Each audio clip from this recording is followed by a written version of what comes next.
नमस्कार, मैं हूं अवंतिका श्रीवास्तव। वंसल न्यूज की खास पेशकश में आपका स्वागत है। जैसा कि आप जानते हैं कि आयुष्मान में हर बार स्वास्थ्य संबंधी समस्याओं पर खास जानकारी दी जाती है, तो इसी कड़ी में आज हमारे साथ हैं डॉक्टर जुबेर खान, जो कि वंसल हॉस्पिटल में एडवांस लेप्रोस्कोपिक पेट रोग एवं बैरियाट्रिक सर्जन है। डॉक्टर जुबेर, बहुत बहुत स्वागत है आपका वंसल न्यूज पर। धन्यवाद मैडम। चलिए, तो आज हम बात करने वाले हैं सर्दियों के मौसम में पेट और मल द्वार से संबंधित समस्याओं के बारे में और उसके उपचार के बारे में भी जानेंगे डॉक्टर जुबेर खान से। अगर आपके भी इससे जुड़े कुछ सवाल हैं तो हमारे नंबर लगातार आपकी टीवी स्क्रीन पर फ्लैश हो रहे हैं, सवाल कर सकते हैं, कॉल कर सकते हैं, सीधे बात करेंगे डायरेक्ट जुबेर खान जी से। और सबसे पहले हम चर्चा की शुरुआत इसी सवाल से करना चाहेंगे जुबेर जी कि अक्सर सर्दियों में पेट की समस्याओं में बढ़ोतरी हो जाती है और आमतौर पर कॉन्स्टिपेशन, कब्ज जैसी समस्याएं होती हैं। इन समस्याओं के बारे में सबसे पहले विस्तार से समझना चाहेंगे। वैसे तो सर्दियों का मौसम स्वास्थ्य के लिए बहुत अच्छा मौसम माना जाता है, लेकिन सर्दियों के मौसम में कुछ बीमारियां जैसे कि दिल की बीमारियां हैं, हार्ट अटैक बढ़ जाना, लकवा, ब्रेन में जो है खून का थक्का जम जाना या नसों का फट जाना, उनके साथ ही साथ जो पेट की समस्याएं हैं देखने में आया है कि वो समस्याएं भी बढ़ जाती है। खासकर कि मल त्यागते समय मल द्वार में दर्द का होना, कॉन्स्टिपेशन होना, खून का जाना। तो अक्सर ये देखा गया है कि सर्दियों के मौसम में जो है शादियाँ काफ़ी सारी होती हैं, उसमें जो खान पान है, दूसरी जगह जाना, इन सब की वजह से जो है कॉन्स्टिपेशन और अल्टर्ड बाउल हैबिट होता है। इस वजह से मुझे लगता है कि जो पेट की समस्याएं, खासकर की जो मल द्वार की समस्याएं हैं और मल त्यागते समय जो खून का जाना, दर्द होना, इस वजह से ये समस्याएं जो है इस समय बढ़ जाती हैं। बिल्कुल। और आप जिस तरह से बोल रहे थे कॉन्स्टिपेशन और कब्ज की समस्याएं आमतौर पर होती हैं, हम विस्तार से इनकी वजहों पर भी बात करना चाहेंगे और यूजुअली किस तरह की समस्या आपको डेली रूटीन में फेस करने को मिलती है जब आपके पेशेंट्स आप तक पहुंचते हैं। तो मैं दर्शकों को सबसे पहले जो बीमारियां हैं जो मल द्वार में सामान्यतः इस मौसम में पाई जाती हैं, उनके बारे में एक एक करके विस्तार से बताना चाहूँगा और सरल शब्दों में बताना चाहूँगा कि उनको कम से कम जो ये दर्शक ये प्रोग्राम देख रहे हैं तो आसानी से उनको लग जाए कि उनको ये बीमारी है और उसकी जिससे कि वो सही समय पे डॉक्टर को परामर्श ले लें। तो सबसे पहले मैं फिशर के बारे में बताना चाहूँगा कि फिशर क्या होता है। तो फिशर की क्या लक्षण है जिसकी वजह से हम ये पता लगा लें कि हमें फिशर हो सकता है।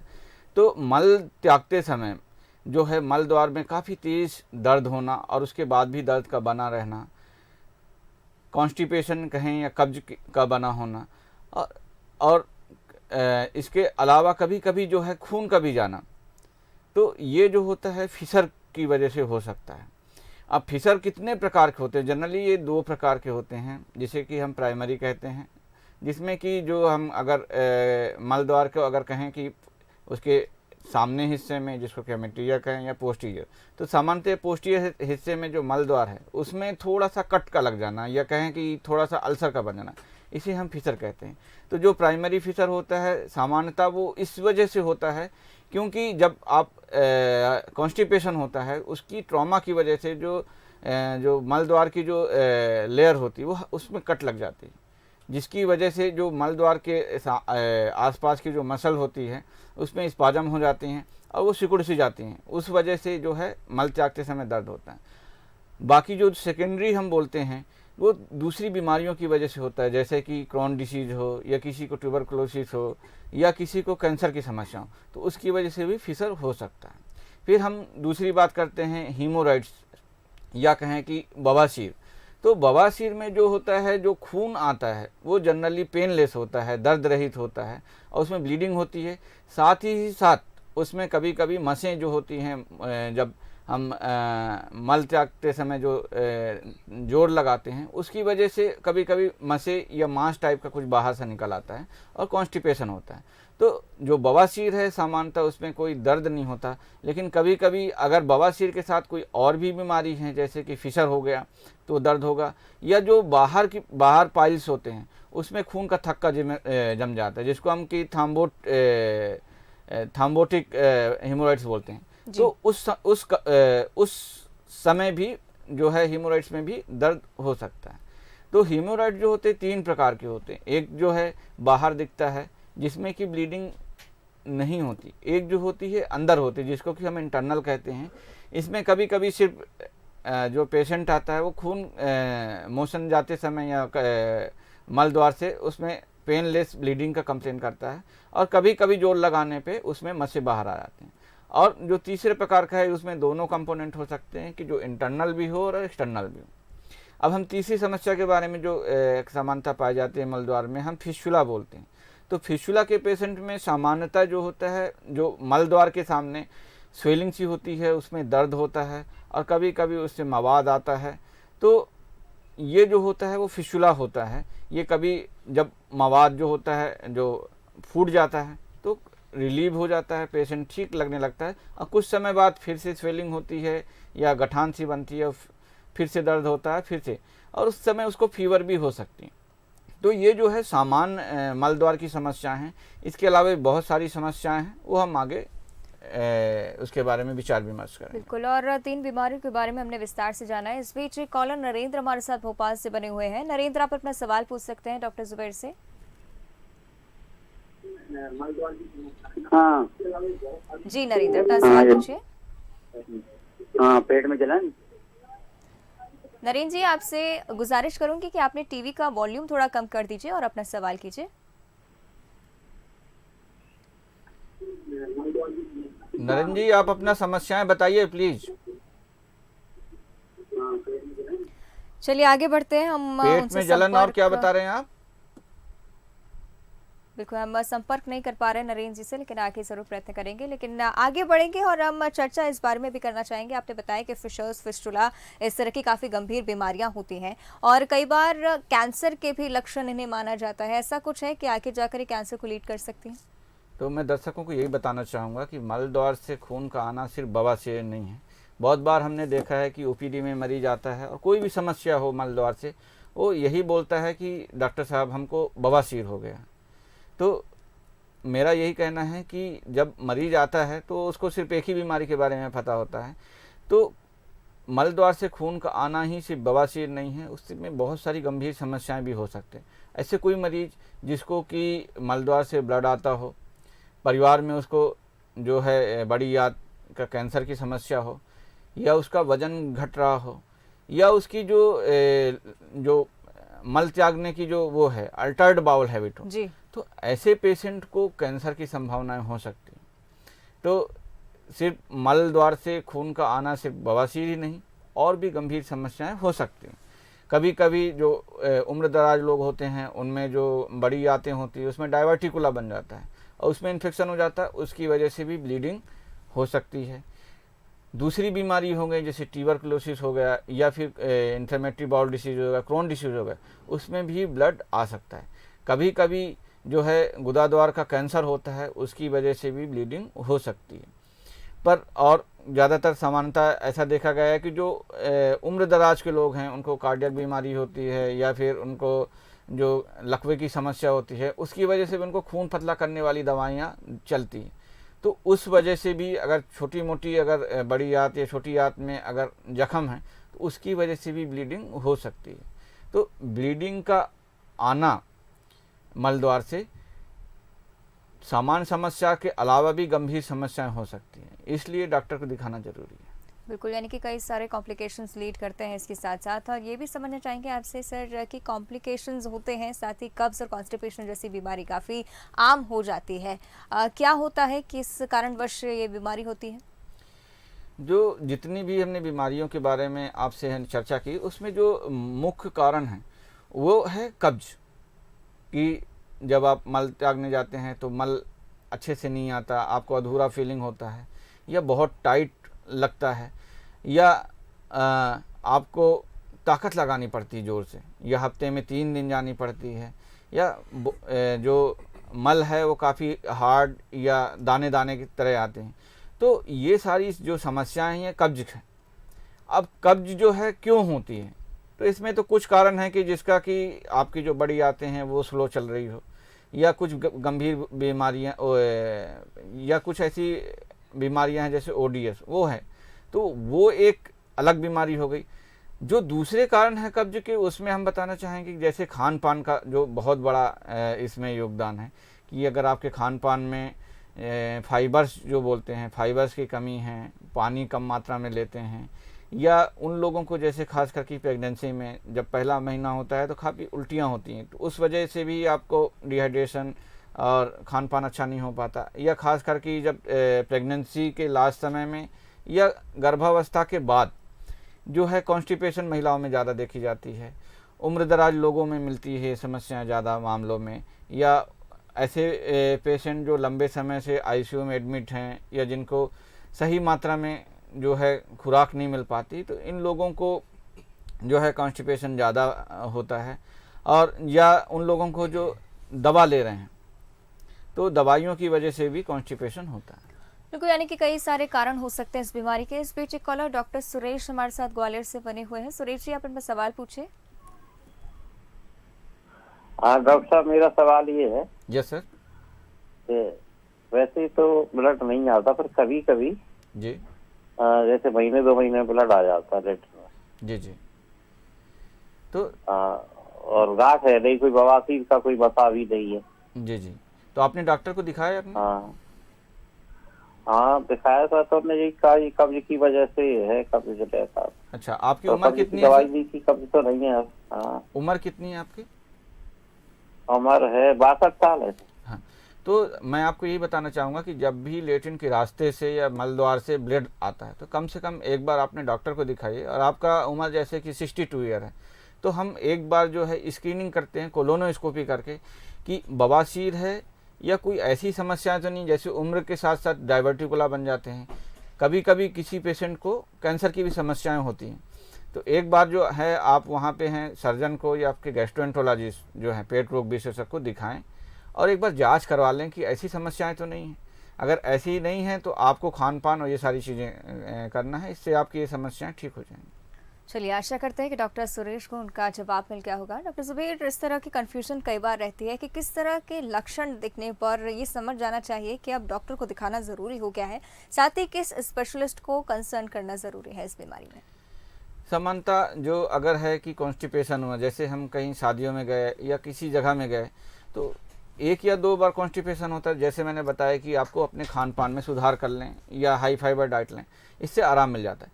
लेकिन आपको अगर ये समस्या लंबे समय से है या मल द्वार से ब्लड आ रहा है, पेन हो रहा है, तो अगर ऐसी समस्याएं आप हैं आपको, तो फिर आपको अपने जो सर्जन हैं या गैस्ट्रोएंटरोलॉजिस्ट है उनसे जाके मिलना चाहिए। वो आपको जो है आपकी हिस्ट्री के बेसिस पे और एग्जामिनेशन के बेसिस पे आपको जांच करके वो आसानी से बता सकता है कि आपको क्या समस्या है, आपको फिशर है या पाइल्स है या जस्ट कॉन्स्टिपेशन है। तो जो भी ये सामान्य बीमारियां हैं उसके बारे में वो देख के आपको जो है इलाज उसका शुरू कर देंगे। अगर कुछ ऐसी समस्याएं हैं जैसे कैंसर है या इन्फ्लेमेटरी बाउल डिसीज है या कोई, तो वो जांच करके आपको बता देंगे और उस हिसाब से आपको सही समय पे जो है आपकी बीमारी का पता चल जाएगा और जो भी बीमारी है उसका सही समय पे सही इलाज हो जाएगा। बिल्कुल, और ज़रूरी है कि आप डॉक्टर से कंसल्ट करें और उस मामले में लापरवाही बिल्कुल ना करें। तो आज हम चर्चा कर रहे हैं पेट की समस्याओं को लेकर। इस विशेष चर्चा में वक्त हो चला है एक छोटे से ब्रेक का। जल्द हाजिर होंगे, चर्चा जारी रहेगी।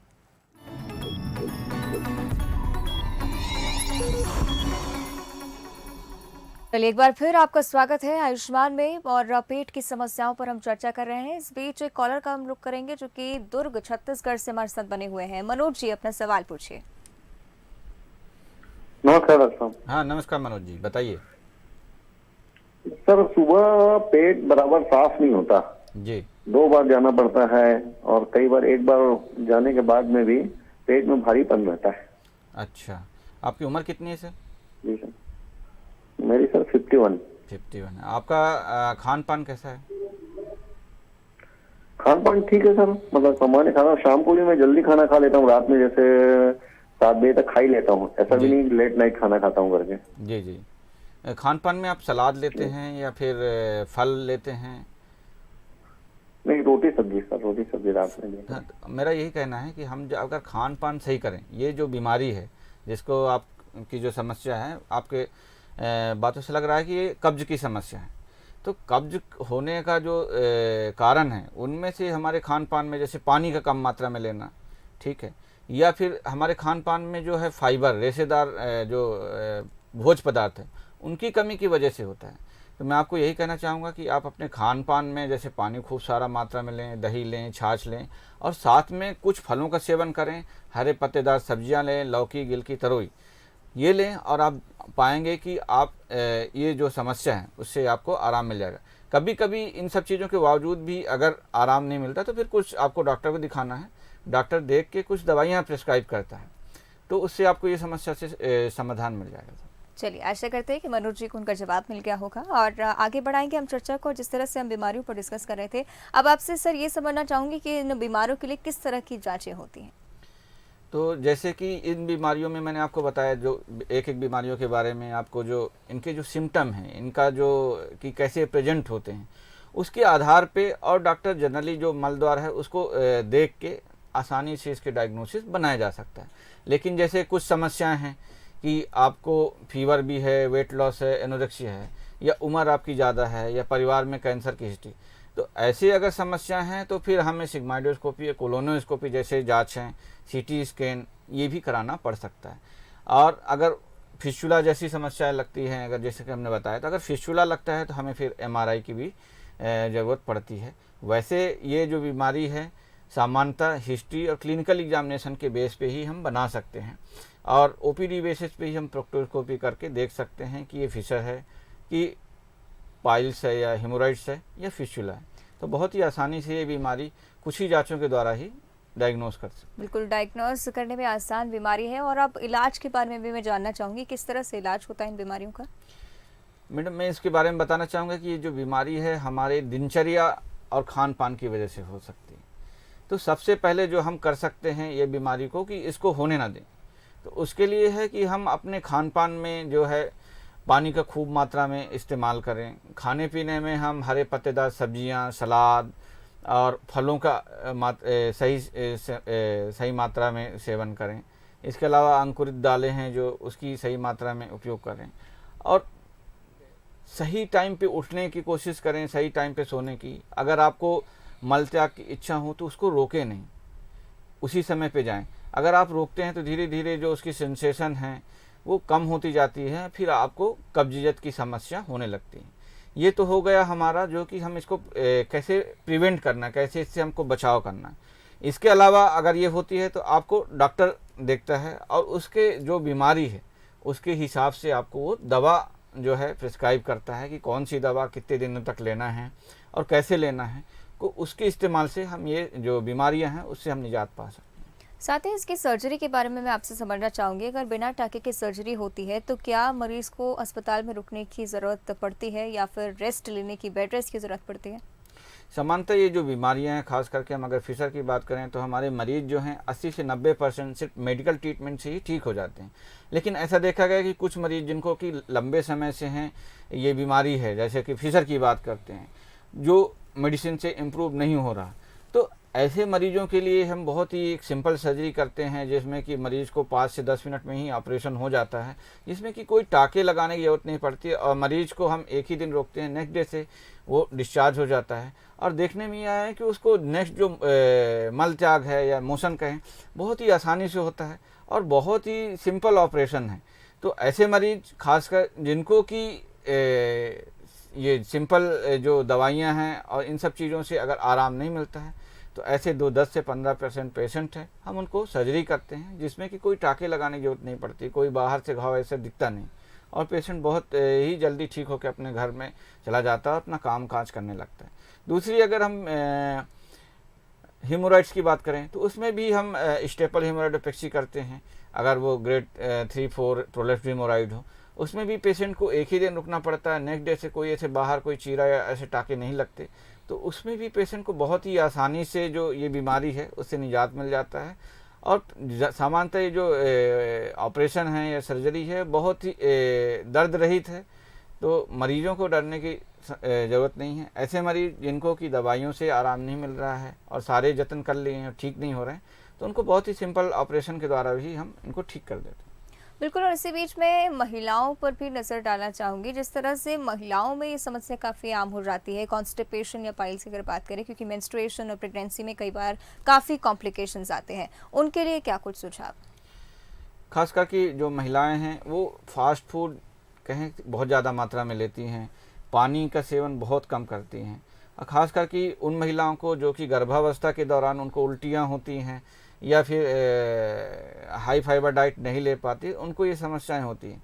तो अगर उनको ये समस्या है तो डॉक्टर को दिखाएं और जो मेडिसिन हैं वो मेडिसिन लें, और खान पान में जैसे कि मैंने बताया कि इन सब चीज़ों का सेवन बढ़ा दें, तो इनसे ये समस्याएं ठीक हो सकती हैं।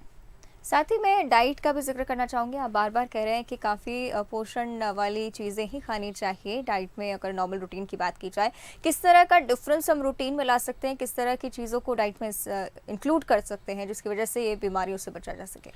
तो मैंने आपको बताया कि इसमें जो पानी का मात्रा तो मैंने बता दिया कि पेय पदार्थ की मात्रा ज़्यादा मिले। दूसरा जो हम बोलते हैं हाई फाइबर डाइट, तो हाई फाइबर डाइट क्या है? सबसे पहले तो यही समझ में नहीं आता कि हाई फाइबर डाइट क्या है और ये कैसे लें, कितनी मात्रा में लें। तो मैं उनको ये बताना चाहूँगा कि जो फाइबर्स होते हैं जनरली हमारे जो सब्जियां हैं, फल हैं और जो गेहूँ है, चावल, इनमें सारे में जो है जो फाइबर हैं वो होती हैं। कुछ जो फाइबर्स होती हैं घुलनशील होती हैं, कुछ जो फाइबर होती है अघुलनशील होती हैं। तो ये एक जो है निश्चित मात्रा में, खास करके 20 से अगर 35 ग्राम हम लेते हैं तो ये जो हमारे मल त्याग को है बहुत आसान बना देते हैं, ये बल्क बनाते हैं, जिसकी वजह से कॉन्स्टिपेशन नहीं होता और इससे ये जो बीमारियां हैं इससे निजात मिलता है। लेकिन अगर आपने डॉक्टर को दिखाया और उन्होंने हाई फाइबर डाइट लिख दिया और हम एक बार में बहुत सारा फाइबर ले लेते हैं तो कभी कभी उसकी वजह से भी समस्याएं हो जाती हैं, जैसे पेट का फूलना, पेट में दर्द का होना, मरोड़ होना, तो ये समस्याएं होती हैं। तो मैं अपने दर्शकों को यही बताना चाहूँगा कि हाई फाइबर डाइट लेना है पर थोड़ी थोड़ी मात्रा में धीरे धीरे इंक्रीज करना है, नहीं तो कभी कभी आपके पेट में गैस का बनना, ये सारी चीज़ें हो सकती हैं। और ये आप गूगल में भी सर्च कर सकते हैं कि कौन से जो फल है, कौन सी सब्जियां हैं या कौन सी ग्रेन्स हैं, उसमें कितनी मात्राएं में जो है आपका फाइबर्स हैं। अगर आपको उससे समझ में नहीं आता है तो आप हमारे हॉस्पिटल में आके हमारे डाइटिशियन से भी मिल सकते हैं कि कौन सा खान पान अपना कैसे व्यवस्थित करें कि हमें ये समस्याएं ना हो। जी, मैं यही बताना चाहूँगा कि दर्शकों की जो खाना है थोड़ी थोड़ी मात्रा में बार बार लें, यह नहीं कि हम एक बार में ही खूब सारा ले लें या फिर बीच में खाली पेट रहें। तो खाने का जो पोर्शन है उसमें सारी चीज़ें हो, कार्बोहाइड्रेट भी हो, प्रोटीन भी हो और फैट भी हो, साथ ही साथ हमें फाइबर का भी ध्यान रखना है। बिल्कुल। और इसी बीच एक कॉलर प्रिया हमारे साथ मुंबई से बनी हुई है। प्रिया, आप अपना सवाल पूछिए। हेलो हाँ प्रिया मैडम, आप सवाल कीजिए। सर, मुझे अजीब सी घबराहट बहुत होती है जी, और अचानक में घबराहट होने लगी कि ऐसे लगता है मेरे साथ कुछ हो जाएगा। जी मैम, तो आपकी ये समस्याएं हैं, आपको डिप्रेशन तो नहीं है मैडम? अभी तक तो नहीं था, ऐसे मुझे लगता है। अच्छा, ऐसा है। आप वही सोचती रहती हूँ। तो एक बार आप अपने वहाँ पे जो फिजिशियन है, खास करके हम कहते हैं मनोरोग विशेषज्ञ, आप उनको एक बार दिखाइए कि ऐसा क्यों हो रहा है आपके साथ। चलिए, आशा करते हैं कि प्रिया जी को जवाब मिल गया होगा। और अंत में अब आपसे जानना चाहूँगी ऐसा कुछ संदेश जो आप हमारे दर्शकों को देना चाहें, अपनी रूटीन से जुड़ा हुआ या डाइट से जुड़ा हुआ। मैं यही बोलूँगा कि पहला सुख निरोगी काया, तो आप अपने खान पान का ध्यान लें। मैं खासकर उन महिलाओं को बोलूँगा कि जिनके बच्चे हैं तो बच्चों को ऐसी चीज़ें सिखाएं कि उनके खान पान, जो अपने भारतीय खान पान है उसमें बहुत सारा फाइबर की मात्रा होती हैं। अपना जो भारतीय खान पान है बहुत अच्छा है। तो महिलाओं को, खासकर उनको जिनके छोटे बच्चे, उनको मैं यही सलाह देना चाहूँगा कि अपने खान पान में जो है नियमित रूप से जो है उनको जैसे फल है, सलाद है, हरे पत्तेदार सब्जियां हैं, तो ये कोशिश करें कि बच्चे खाएं। और ख़ास करके उन लोगों को जो जैसे कि जो बुज़ुर्ग लोग हैं जो कि हॉस्पिटलाइज्ड हैं या घर में हैं, तो उनको भी कोशिश करें कि उनके खान पान का विशेष ध्यान रखें, उनको सही समय पे जो है खाना उपलब्ध कराएं, पानी का सही मात्रा दें, जो दवाइयाँ हैं उन्हें सही समय पे दें। तो अगर कॉन्स्टिपेशन, कभी कभी देखने में आता है कि कॉन्स्टिपेशन 10 या 15 दिन का हो जाता है जी। उस समय उनके मल द्वार पे मल इतना टाइट हो जाता है कि उनको कभी कभी फिर मैनुअल फीकल रिमूवल करना पड़ता है। तो मैं दर्शकों को यही बताना चाहूँगा कि ऐसे जब भी हो कि अगर 3-4 दिन में मोशन नहीं है तो अपने डॉक्टरों को दिखाएं और सही समय पे उसका इलाज लें। ऐसा ना हो कि उनको फीकोलित बन जाए, उसकी वजह से आपकी आंतों में पूरा रुकावट हो जाए, उल्टियाँ होने लगे, पेट में में डिस्टेंशन हो होने लगे। तो हमें इन्हीं सब चीज़ों का ध्यान रखना है। हमें अपने खान पान में पानी का सही समय पे सही मात्रा में उपयोग करना है जी खान पान में फाइबर का ख्याल ज़रूर रखना है। बिल्कुल। चलिए, कई सारी जानकारियां आज आपने हमारे साथ साझा की है डॉक्टर जुबैर, बहुत बहुत धन्यवाद जुड़ने के लिए। Thank you madam. तो आज डॉक्टर जुबैर खान ने हमारे साथ सर्दियों में पेट में होने वाली परेशानियों के बारे में कई सारी जानकारियां साझा की। निश्चित रूप से आपको भी आपके सभी सवालों के जवाब मिल गए होंगे। यदि आप भी ऐसी किसी समस्या से परेशान हैं तो लापरवाही ना करें, फौरन डॉक्टर से संपर्क करें। स्वस्थ रहें और बने रहें बंसल न्यूज़ के साथ।